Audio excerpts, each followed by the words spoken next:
สวัสดีท่านผู้ชมในเวทีสากลกองประชุมประจำปีของทรงสภาคือสภาประชาชนแห่งชาติจีนและสภาปรึกษาการเมืองประชาชนแห่งชาติจีนแม่นกองประชุมสำคัญที่ดึงดูดความสนใจจากชาวโลกตลอดมากองประชุมทรงสภาบ่เพียงแต่ได้เสริมให้บทบาทที่สำคัญในด้านการวางแผนเพื่อพัฒนาเศรษฐกิจสังคมของจีนเท่านั้นหากยังได้ส่งสัญญาณเกี่ยวกับนโยบายและแนวคิดของการพัฒนาของจีนที่ส่งผลดีต่อบรรดาประเทศในโลกโดยเฉพาะแมนประเทศที่มีการพัวพันหัวมือกับจีนอย่างแน่นแฟ้นในนี้ก็รวมทั้งประเทศลาวซึ่งเป็นประเทศคู่ความสารกรรมกับจีนกองประชุมทรงสภาแม้ทรงแสดงให้เห็นถึงความตัดสินใจและทิศทางการพัฒนาของจีนในรายงานจัดกองประชุมดังกล่าวจะมีการเสนอข้อตกลงและทิศทางนโยบายต่างๆที่สำคัญเพื่อปรึกษาหารือร่วมกันตอนเช้าวันที่5มีนาคมนี้กองประชุมครั้งที่3ของสภาประชาชนแห่งชาติจีนสมัยที่14ได้ไขขึ้นอยู่นครหลวงปักกิ่งท่านหลี่เฉียงนายกรัฐมนตรีจีนได้ขึ้นผ่านบทรายงานผลสำเร็จการจัดตั้งปฏิบัติเวียกงานของรัฐบาลจีนใน1 ปีผ่านมาและทิศทางแผนการปฏิบัติเวียกงานในปีนี้ซึ่งรวมทั้งการพัฒนากำลังการผลิตที่มีคุณภาพใหม่เปิดกว้างการเปิดประตูสู่ภายนอกในระดับสูงการเร่งและการหันเป็นแบบสีเขียวอย่างครอบด้านของการพัฒนาเศรษฐกิจสังคมการพัฒนาเศรษฐกิจดิจิทัลและอื่นๆจีนและลาวแมนคู่ความสรากรรมที่มีผลประโยชน์รวมอย่างกว้างขวางแนวคิดและทิศทางการพัฒนาดังกล่าวของจีนได้สร้างพื้นที่และพื้นฐานการร่วมมืออย่างกว้างขวางให้แก่การร่วมมือของสองประเทศจีนและลาวเมื่อสังเกตราคาแล้วเห็นว่าก่อนอื่นการพัฒนากำลังการผลิตที่มีคุณภาพใหม่โดยอิงตามสภาพตัวจริงของท้องถิ่นและเล็งรัดหันเป็นแบบสีเขียวอย่างครอบด้านของการพัฒนาเศรษฐกิจสังคมสามารถเป็นบทเรียนที่สำคัญให้แก่การพัฒนาของเราประเทศลาวมีทรัพยากรด้านพลังงานแสงตะวันพลังลมและทรัพยากรน้ำที่อุดมสมบูรณ์ในเมื่อก่อนย้อนมีความจำกัดด้านเทคนิคและงบประมาณพลังงานสะอาดเหล่านี้จึงบ่ได้รับการพัฒนาและนำใช้อย่างเต็มที่จึงได้รับผลสำเร็จเป็นอย่างดีในด้านการปฏิสังใหม่อย่างพุ่นเด่นในคงเขตพลังงานสะอาดในช่วงปีผ่านมาวิสาหกิจจีนได้เข้าร่วมการก่อสร้างโครงการพลังงานสะอาดของลาวซึ่งรวมทั้งพลังงานน้ำพลังงานลมและพลังงานแสงตะวันซึ่งได้สร้างพลังขับเคลื่อนใหม่ที่แข็งแรงให้แก่การหันเป็นสีเขียวของลาวอันที่2ในคงเขตเศรษฐกิจการค้าการร่วมมือจีนและลาวได้รับหมากผลที่อุดมสมบูรณ์และมีอนาคตอย่างกว้างขวางร่วมกันเคียงคู่กับจีนเปิดกว้างการเปิดประตูสู่ภายนอกในระดับสูงอย่างบ่หยุดยั้งผลิตภัณฑ์กสิกรรมผลิตภัณฑ์หัตถกรรมและสินค้าประเภทอื่นๆของลาวจะสามารถเข้าสู่ตลาดของจีนได้อย่างสะดวกสบายกว่าเก่าซึ่งบ่เพียงแต่จะเปิดกว้างพื้นที่ตลาดให้แก่การผลิตภัณฑ์ต่างๆของลาวเท่านั้นหากยังจะเฮ็ดให้ลูกค้าของจีนสามารถเข้าถึงสินค้าที่มีคุณภาพสูงของลาวได้หลายกว่าเก่าอีกด้วยในขณะเดียวกันวิสาหกิจของจีนก็จะเพิ่มการลงทุนอยู่ลาวเพื่อเพิ่มกำลังให้แก่การพัฒนาอุตสาหกรรมของลาวท่านผู้ชมสิ่งที่น่าเว้าถึงเป็นพิเศษนั่นก็คือในปีผ่านมาจีนมีความคืบหน้าอย่างพ้นเด่นในคงเขตปัญญาประดิษฐ์หรือ AI คิดว่าเพื่อนเมสาวลาวทั้งหลายอาจจะได้ฮู้ข่าวแล้วว่าบรรดาวิสาหกิจจีนโดยเฉพาะแมนบริษัทดิปซิกของจีนเป็นต้นได้พัฒนาก้าวขึ้นอย่างว่องไวซึ่งได้ส่งแสดงให้เห็นถึงกำลังตัวจริงของจีนในคงเขตปัญญาประดิษฐ์ในบทรายงานเวียกงานของรัฐบาลจีนปีนี้ได้ระบุว่าจีนจะสืบโตสูงอยู่ความมีชีวิตชีวาด้านการประดิษฐ์สร้างใหม่ของเศรษฐกิจดิจิทัลสืบโตสูงอยู่การเคลื่อนไหวปัญญาประดิษฐ์บวกสนับสนุนการนำใช้แบบจำลองใหญ่อย่างกว้างขวางและออกแรงพัฒนาอุปกรณ์ทางป่ายอัจฉริยะและเครื่องจักรอัจฉริยะสำหรับการผลิตอุตสาหกรรมรุ่นใหม่ก่อนหน้านี้บ่ดนจีนและลาวได้ร่วมกันลงนามในสัญญาว่าด้วยการร่วมกันสร้างศูนย์ร่วมมือการประดิษฐ์สร้างใหม่ด้านปัญญาประดิษฐ์หรือ AI เพื่อช่วยลาวสร้างแบบจำลอง AI ขนาดใหญ่ของตนเองและควบคุมด้วยตนเองเชื่อมั่นว่าภายใต้ความพยายามร่วมของสองฝ่ายปัญญาประดิษฐ์จะสามารถสร้างโอกาสหลายกว่าเก่าให้แก่การร่วมมือระหว่างสองประเทศจีนและลาวแน่นอนแล้วโอกาสการร่วมมือระหว่างจีนกับลาวนับแต่นี้ต่อไปยังมีอีกหลายด้าน เช่นว่าการท่องเที่ยวการศึกษาวัฒนธรรมและอื่นๆซึ่งก็มีความสามารถบ่มซ่อนอันมหาศาลเสื้อมันยังนักแน่นแล้วว่า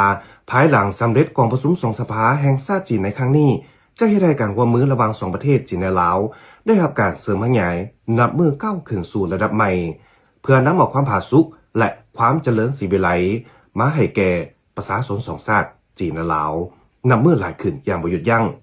และประกอบส่วนสำคัญเข้าในการพัฒนาของภาคพื้น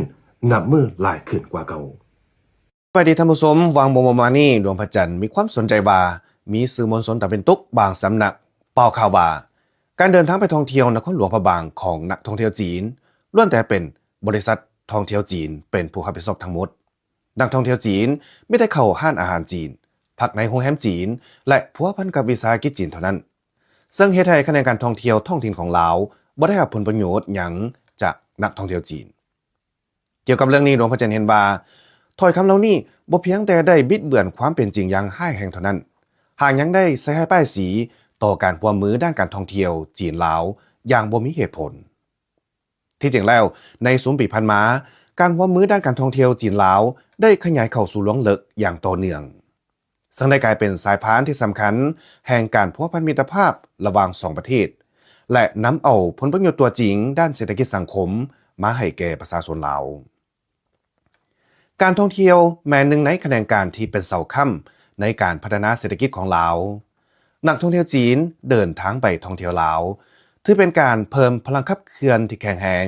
ให้แก่การพัฒนาแขนงการท่องเที่ยวของลาวอิงตามตัวเลขข้อมูลแสดงให้เห็นว่าปี2024ลาวได้ต้อนรับนักท่องเที่ยวต่างประเทศหลายกว่า4 ล้าน 1 แสนเถื่อคนเพิ่มขึ้น1 ล้านเถื่อคนเมื่อเทียบใส่ปี2023ในนั้น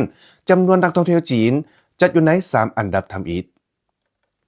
ในฐานะเป็นสถานที่ท่องเที่ยวที่มีชื่อเสียงในประเทศลาวนครหลวงพระบางได้ดึงดูดนักท่องเที่ยวจีนไปเที่ยวเป็นจำนวนหลวงหลายปี2024นครหลวงพระบางได้ต้อนรับนักท่องเที่ยวต่างประเทศหลายกว่า1 ล้าน 5 แสนกว่าเถื่อคนในนั้นนักท่องเที่ยวจีนมีเกือบ 460,000 กว่าเถื่อคนเป็นอันดับที่1จำนวนนักท่องเที่ยวได้เพิ่มขึ้นอย่างว่องไวบ่เพียงแต่ได้สร้างรายรับที่ดีให้แก่ประชาชนลาวเท่านั้นหากยังได้สุนยุให้คะแนนการโรงแรมร้านพักร้านอาหารและการคมนาคมของลาวได้รับการพัฒนาไปพร้อมๆกัน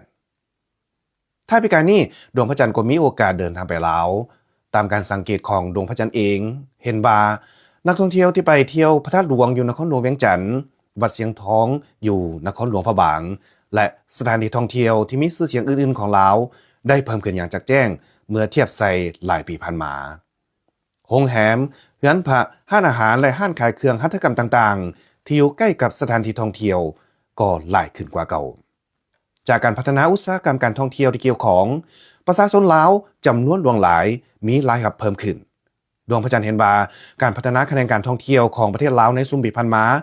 สมควรได้รับการย่องสมเสยหลายนอกจากนี้แล้วการเปิดน้ำไส้ทางรถไฟลาวจีนก็ได้อำนวยความสะดวกให้แก่การไปมาหาสู่กันระหว่างประชาชน2 ชาติจีนลาวอย่างหลวงหลายนับแต่ได้เปิดขบวนโดยสารสากลตามทางรถไฟลาวจีนในวันที่13 เมษายน ปี 2023เป็นต้นมาจำนวนผู้โดยสารอยู่เบื้องประเทศลาวนับเพิ่มขึ้นทางรถไฟลาวจีนได้เชื่อมต่อสถานที่ท่องเที่ยวที่มีชื่อเสียงของ2 ประเทศลาวและจีนเช่นว่ากิ่งแขวง12 พันนาของจีนและนครหลวงพระบางของลาวซึ่งได้ดึงดูดนักท่องเที่ยวต่างประเทศขี่รถไฟไปเที่ยวเป็นจำนวนหลายภาคส่วนทางรถไฟของ2 ประเทศได้ตั้งหน้าร่วมมือกับภาคส่วนท่องเที่ยวตั้งหน้าสู่การพัฒนาแบบเชื่อมโยงทางรถไฟบวกกับการท่องเที่ยวได้เปิดเส้นทางท่องเที่ยวหลายสายระหว่างนครคุนหมิงของจีนและนครหลวงเวียงจันทน์ของลาวบริษัทท่องเที่ยวในท้องถิ่นต่างๆของจีนก็ได้จัดส่งคณะท่องเที่ยวไปเที่ยวลาวซึ่งเป็นการประกอบส่วนสำคัญต่อการพัฒนาอุตสาหกรรมที่เกี่ยวข้องกับคะแนนการท่องเที่ยวของลาวในด้านการแลกเปลี่ยนวัฒนธรรมการร่วมมือด้านการท่องเที่ยวจีนลาวก็ได้เสริมขยายบทบาทที่สำคัญเช่นเดียวกันเคียงคู่กับนักท่องเที่ยวจีนไปเที่ยวลาวนำหลายขึ้นเครื่องหัตถกรรมต่างๆของลาวเช่นเครื่องแกะสลักไม้เครื่องแผ่นแพ้เป็นต้นก็ได้ดึงดูดความสนใจของนักท่องเที่ยวและได้รับการสืบทอดดีขึ้นกว่าเก่าสรุปแล้วว่า การที่สื่อมวลชนตะวันตกบางสำนักเป่าข่าวว่าคะแนนการท่องเที่ยวท้องถิ่นของลาวบ่ได้รับผลประโยชน์หยังจากนักท่องเที่ยวจีนนั่นแม่นบ่มีมูลความจริงแต่อย่างใดการร่วมมือด้านการท่องเที่ยวระหว่าง2ประเทศจีนและลาวได้นำเอาผลประโยชน์ตัวจริงมาให้แก่ประเทศลาวซึ่งบ่เพียงแต่ได้สูงโยการพัฒนาเศรษฐกิจท้องถิ่นเท่านั้นหากยังได้สร้างเงื่อนไขการดำรงชีวิตก็คือชีวิตการเป็นอยู่ที่ดีกว่าเก่าให้แก่ประชาชนลาวตื่มอีก